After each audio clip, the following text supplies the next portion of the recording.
How to create a Kalshi account. Hey everyone, welcome back to the channel. If you are new here, don't forget to hit the subscribe button and turn on the notification bell to not miss any updates. In this video, I'm going to show you how to create a Kalshi account. So to get started, open up any web browser and then in the search bar, search for Kalshi. Hit enter and open up the link. Now, you'll be able to see login and sign up option in the top right. Tap on sign up to create a new account.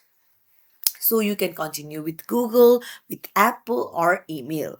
So the best option is Google, or you can choose any of your choice, and then you'll be prompted to enter your email address.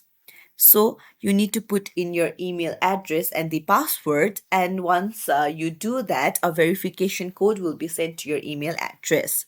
So you'll need to verify it, and then that's it. You'll be logged in into your Kalshi website. So if you found this tutorial helpful, don't forget to like the video and subscribe to our channel for more tips and tricks. Thank you for watching.